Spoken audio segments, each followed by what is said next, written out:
우리 집에 애가 넷인데 오. 큰애가 6살 때 우리가 결혼을 했으니까 아, 재혼 가정이시구나. 아빠는 뭐락하는 수준이 그냥 뭐락하는 수준이고 막 폭력부터 쓰고 보는 거죠. 에? 우리 신랑이 뭐 애들한테 막 화내고 욕하는 이런 것들이 안 고쳐지고 있는 거예요.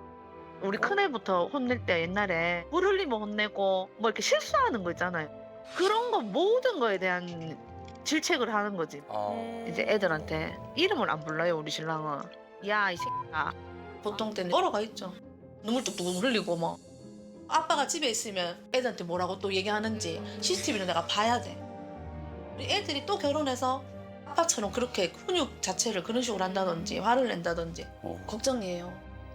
이게 내 삶이 실패작이 안 되고 싶은데 심장이 항상 두근거리더라고요. 저는 저 이름 말해도 돼요? 네네네. 네, 홍영호라고 합니다. 네, 네, 남편이시고. 저는 대구에 사는 내 아이를 가진 엄마 허예림입니다. 아, 네네. 네. 네. 아, 남편이 아이들에게 대단히 폭력적이다. 이렇게 말씀을 하셨는데 네. 어떤 정도, 어느 상태를 말씀하시는 걸까요?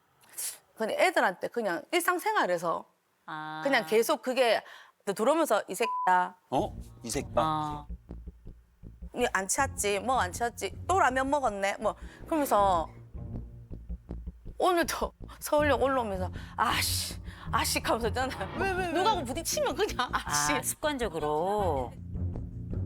나중에는 이제 애가 학교에서 무슨 일 터지면 이제 방에 데리고 들어가가지고 뭐 저는 몰라요. 문 닫고 들어가서 하니까 훈육을 하니까 후닥닥 난리가 나요. 후닥닥? 후닥닥 후닥닥이 무슨 뜻이에요?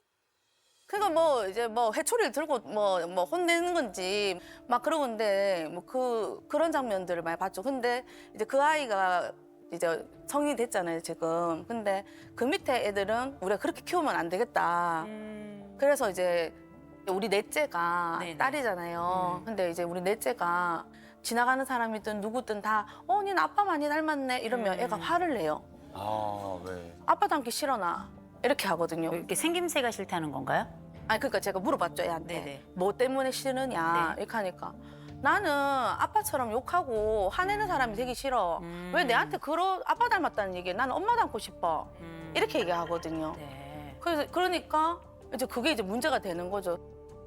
저는 집에 가면 또 이제 제가 집에서 해야 될 일들을 많이 하거든요. 설거지도 제가 해야 되고 애들 밥도 이제 챙겨서 요리도 해서 먹여야 되고 빨래하고 청소기 돌리고 고양이들 밥 주고 뭐 강아지 뭐 산책도 갔다 와야 되고. 산책도 시키고요. 네. 집에 가면은 이게 쉴 틈이 없어요. 이제 퇴근하면 집에 와서 쉬어야 되는데 매일매일 하다 보면 이게 또 그게 짜증이 나거든요. 안 해도 될 거를 나는 왜 이러고 살지 이런 자괴감도 한 번씩 들고 네네네. 그러다 보니까 이제 밥 먹으라 그랬는데 밥 먹으러 안 오고 컴퓨터 게임하고 있으면 야 빨리 컴퓨터 안 꺼 이런 식으로 막 그게 막 스트레스가 막 쌓이는 거예요. 그러다 보니까 이제 안 해야 될 말이나 안 해야 될 화나 뭐 욕도 계속 나오고 화를 내니까 아빠 화를 내고 욕을 하더라 이것만 귀에 들어가니까 아 나는 그냥 집에서는 욕 잘하고 화내고 애들한테 성질 내는 사람이다라고 이렇게 돼버린 거예요. 남편이 꽤 많은 일을 하시는 것 같아요. 청소에, 빨래, 거기다가 개고양이까지 이 집에 수많은 생명들의 뒤치다꺼리를 다 하면서 인정은 또 못 받아요. 왜? 쌍욕을 하니까. 욕하는 거 잘못했죠. 잘못하는 거예요. 그죠? 그런데 아빠가 보니까 욕쟁이가 맞아요. 속사포 욕쟁이에요. 거기다가 차를 타고 가는데 이 분노를 참지 못해서 차를 내려. 그래서 온 식구들이 다 고개를 집단으로 숙여. 이런 집이에요. 이건 흔한 집이 아니에요. 제가 조금 관심 있는 건 네. 큰애가 있어요. 네. 큰애. 지금 큰아이가 지금 25살이라고 하는데 아이는 괜찮습니까? 사실 그 부분이 초등학교 3학년 때 우리 둘이 다 합의해서 아이를 이름도 성도 다 바꾸고 완전히 친양자 입양을 한 상태로 시작을 했거든요. 그 와중에 그 이제 이름, 성본을 다 바꾼 거네요. 네, 성분 다 바꿨어요. 성본을. 근데 그 초등학교 3학년 때 애가 너무 말을 안 듣고 집에 들어왔는데 아빠가 화가 나가지고 방에 들어가면서 니는 왜 우리를 이렇게 괴롭히냐? 어? 좀 조용히 살자. 난 네 아빠 아닌데. 이렇게 돼버린 거예요, 갑자기. 그래서 이렇게 돼버린 거예요, 갑자기. 그래서 제가 당했어요. 아니, 성인 돼서 분명히 이게 될 텐데. 이렇게 돼버린 거예요, 갑자기. 그랬구나. 그래서 제가 당했어요. 아니 이건 내 하고 있는데 안 하고 성인 돼서 분명히 이게 또 될 텐데 지금 이 얘기를 왜 했을까? 그 원망은 사실 아직 저는 있어요. 그 다음날 아빠가 출근하고 난 다음에 저한테 울면서 말을 하더라고. 엄마 나 진짜 아빠 아들 아니야? 이렇게. 아이고. 저 그 얘기하면 눈물이 나가지고.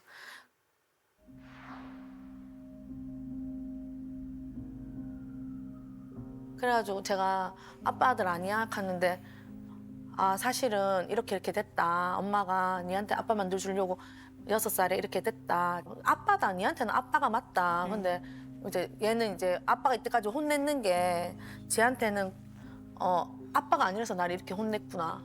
이렇게 모든 게 이렇게 막 퍼즐이 맞춰지는 거예요. 어우, 야, 진짜 무너질 것 같아. 모든 게 이렇게 막 퍼즐. 4학년인데. 애긴데. 그러니까 그때부터 엇나가기 시작하면서 아빠도 아닌데 왜 나한테 뭐라 해요? 아빠도 아니면서 막 자꾸 이런 식으로 하니까 우리 남편은 화가 나잖아요. 그거 하니까 이제 그래 됐죠. 그래서 아이는 지금 어떻게 지내고 있나요? 그래서 걔는 지금 나가 있는 상태인데 저희랑 같이 안 살거든요. 네네. 고등학교 1학년 때 자퇴서를 내고 학교도 그만두고 나갔어요. 어머. 걔는 지금 저희랑은 뭐 아예 대화가 안 되고 어머나. 서로 연락은 하시나요? 연락은 가끔 하는데 거의 뭐 저한테 증오가 많죠. 엄마에게. 엄마는 왜 애를 이만큼 낳아서 내한테는 관심 1도 없고. 제가 볼 때 이 아버지가 성질이 보통은 아니에요. 보통 남자 아니거든요. 지금 이미 아이가 그 상처의 한가운데를 통과하면서 진짜 질풍노도의 시기를 거쳤고요. 어쨌든 성인이 됐어요. 이유는 무엇인지 몰라서 서로 간에 좀 절연 상태인 것 같고 그냥 생사 정도만 확인하지만 특별히 이 일만이 이 집의 문제가 아니에요. 이게 아내의 얘기를 들어보니까 이 훈육이 좀 강했더라고요. 아이를 조금 강력하게 다루셨던 것 같은데 혹시 이유가 있었을까요? 새아빠니까 남들이 봤을 적에 이제 새아빠는 자기 자식 아니니까 저렇게 막 뭐라 한다 때린다 보통 많이 보잖아요. 네. 근데 저는 새아빠니까 친자식 아니니까 무관심하다 이런 것보다 남들이 그렇게 눈으로 보더라도 나는 그래도 저걸 고쳐야겠다. 좋게 말해가지고는 안 듣는 스타일이니까 좀 더 강하게 그렇게 해서 좀 더 훌륭한 애로 키워야 되겠다 이런 생각이 좀 강했던 것 같아요. 아, 그럴 수 있지. 그렇게 키우려고 하다 보니 이 아이가 우리가 생각했던 그 훈육의 그릇 안에 담기는 아이가 아니었던 거죠. 과거에 아빠 역할, 또 남편 역할, 가장의 역할을 어떻게 해야 될지 잘 몰라가지고 이 큰아이하고의 갈등은 분명히 있었던 것 같아요. 저는 이 남편이 지금 사실 이해가 안 가요. 이해가 안 가요. 왜 이해가 안 가냐면 이거는 제가 볼 때 남편은 원래 본인이 가지고 있는 그 성정을 제가 볼 때는 거의 10%만 보여주는 거라고 생각해요.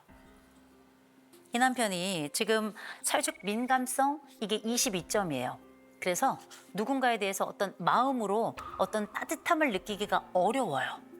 자식이 넷인데. 그런데 인내력이 또 낮아요.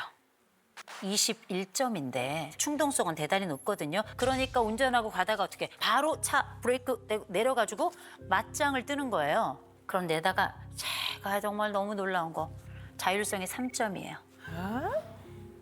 이렇게 뭔가를 막무가내로 해낼 것 같은 사람이 자율성이 3점이에요. 그거 왜 그런 줄 아세요? 남편도 어렸을 때 많이 혼났거든요. 많이 맞으셨나 보다. 아유. 제가 조금 아픈 얘기 하나 해도 될까요? 제 상상입니다만 그 나이는 점수가 아빠랑 똑같을 가능성이 굉장히 높습니다. 그 나이는 내 속으로 낳은 아이가 아니지만 아빠하고 똑같은 아이였을 거예요. 그래서 저는 말씀드려요. 아빠만큼 큰 아이를 잘 이해할 수 있는 사람 없다. 그래서 기회가 된다면 앞으로의 삶을 이렇게는 견딜 수 있다라고 얘기해 줄 수 있는 유일한 사람이다. 라고 전 말씀드려요. 제가 이제 엄마, 곧 아내 이야기를 잠깐 할 텐데 아내가 불안 점수가 98점이에요. 그런데 그중에서도 예기 불안이 굉장히 높아요. 무슨 일도 생기면 안 돼. 어떤 위험도 생기면 안 돼. 아, 많이 그러니까 CCTV 오시지. 근데 아내가 인내력이 생각보다 낮아요. 46점이에요. 남편의 인내력이 21점이거든요. 둘 다 낮아요. 낮은 데다가 아내는 자율성이 1점입니다. 아니, 둘 다 많이 낮으시네. 남편은 3점이었죠. 아내는 1점이에요. 두 분이 거의 똑같은 방식으로 가요. 남편이 충동성이 크고 그렇게 뭔가 문제가 있는 것 같죠? 아내 별 차이 없습니다. 그리고 큰아이의 문제가 있었어요. 성장 과정에 어려움이 있었어요. 그건 이 아빠가 아주 공격적이라서 이런 부분도 일부 있었을 거예요. 근데 어쨌든 그런 부분이 일부 있었겠지만 엄마도 만만치 않다. 딱히 못하는 게 없는 것 같은데 저는.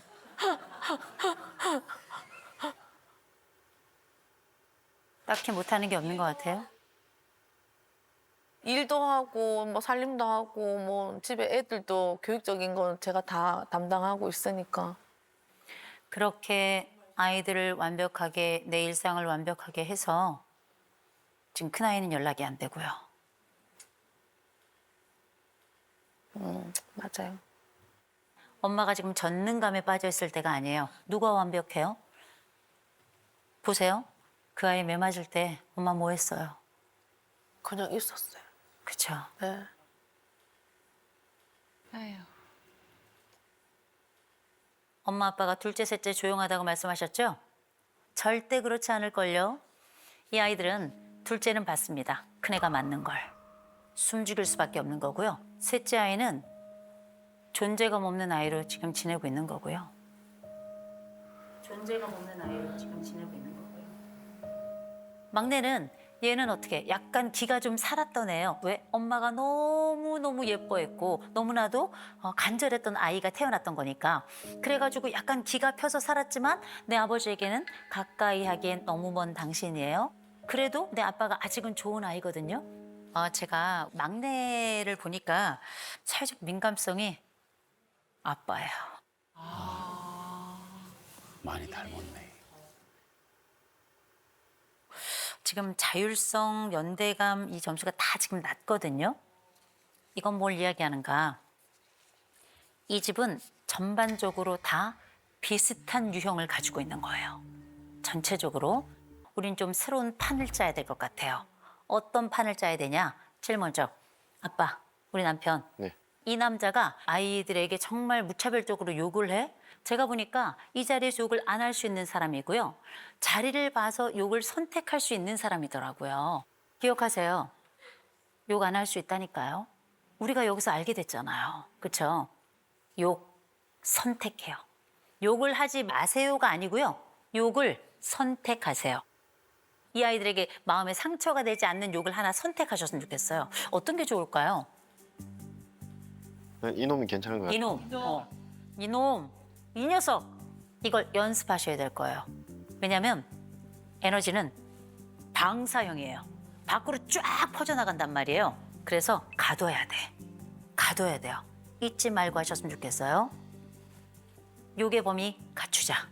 그리고 엄마가 아빠한테 얘기를 이제 하는 걸 들어보니까 오늘 이 자리는 마치 비난을 위한 자리처럼 이 사람이 이래요. 이 얘기는 뭔지 아세요? 아이들에게도 분명히 얘기했을 거예요. 아빠 닮지 마라. 얘기하셨죠? 네, 우리 둘째한테 그런 얘기 한 적 있어요. 엄마 뭘 그렇게 잘 가졌는데. 스스로 나는 완벽하고 저 사람이 모자란다 얘기하지 말아요. 아빠가 애들한테 야 엄마 닮지 마 이렇게 얘기하던가요? 아니요. 그렇죠? 그런데 엄마가 얘기해요. 아빠 닮지 마라. 이런 얘기를 공개적으로 한단 말이에요. 그것도 굉장히 많게. 아이들은 다 압니다. 아빠에 대해서 우리는 닮지 말아야 한다는 걸. 그게 우리 집의 전체를 아우르고 있는 엄마의 명령이라는 걸. 그런 얘기 들을 때 기분은 어떠세요? 기분 안 좋죠. 안 좋죠? 네. 본인이 해요. 본인이 뭐라고 얘기해요? 아빠처럼 살지 마라. 아빠처럼 살지 마라가 무슨 뜻이에요? 그 말은 제가 뭐 학벌이라든지 이렇게 배경이 좋아가지고 이렇게 뭐 사는 게 아니라 그냥 고등학교 나와서 이제 일상 그 작은 뭐 이렇게 회사 들어가서 일을 하니까 네, 애들은 아빠처럼 이렇게 힘들게 살지 말고 공부 많이 해서 더 훌륭한 사람 되라고 이제 그렇게 얘기하는 거죠. 본인이 뭐가 어때서? 보세요. 고등학교 나왔죠? 지금 아내하고 내 자식 먹여 살리고 있어요. 그러니까. 왜 본인처럼 살지 말라 그래요? 이 사람 성실한 사람이에요. 내가 잘 할 줄 몰라서 큰애한테는 잘못했을지 모르겠지만 내가 친양자 입양해서 이 아이도 잘 키워보려고 했어요. 그리고 내가 이 아이들과 그래도 살아보려고 여기까지 왔어요. 왜 본인처럼 살지 말라 그래요?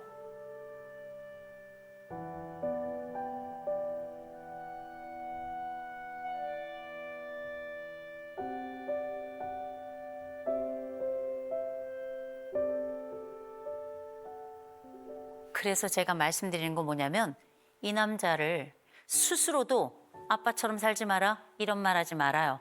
아버지 못났어. 근데 아버지 최선 다하고 있어. 아버지 부족해. 근데 아버지 애쓰고 있어. 엄마는 아이들에게 얘기해 주셔야 돼요. 아빠 닮지 마라가 아니라 야, 네 아빠 이거 하나 끝내준다. 네 아빠 야 책임감 하나 끝내준다. 라고 정말 입버릇처럼 말씀해 주셔야 돼요. 그럼 아이들은 생각해요. 닮지 않을 사람이 아니라 이러나 저러나 내 아버지가 최선을 다하는 사람이구나. 책임지려고 하는 사람이구나. 라는 생각, 그 새로운 이름을 붙이게 되는 거예요. 그래야 그 아이들도 그렇게 클 겁니다. 이 아이들이 더 좋은 선택을 이후에도 할 수 있도록 도와주시고 제가 마지막 부탁 하나 드리겠습니다. 이 집에 나쁜 손가락이 있죠. 연락을 잘 나누지 않는 큰아들이 있는데 부모잖아요. 나이 더 먹었잖아요. 부모 노릇을 좀 제대로 해보죠. 미안하다. 부모로서 어떻게 해야 되는지 몰라서 너를 그렇게 아프게 한 것 같다. 미안하다. 라고 여러 번에 걸쳐서 미안함을 적어서 편지가 됐건 꼭 한번 전해주셨으면 좋겠어요.